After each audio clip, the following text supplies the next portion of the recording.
Speak with the retired officer. He says he feels bad that this happened, but he said the suspect was fully in his house, and he said the young suspect had a gun. I heard two loud booms at my back door.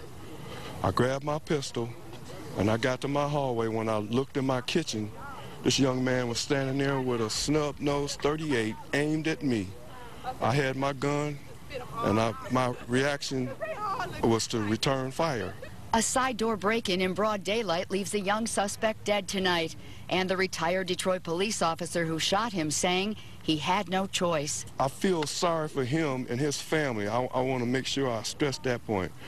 I know his family is going through a terrible thing, but it was either me or him. And my training as a police officer, I wouldn't have allowed that to be me. It happened at 1:30 this afternoon. Aaron Rose says he was downloading videos from Thanksgiving when he heard someone busting the side door of his home on Coyle. It's reported there have been a rash of home invasions in the area.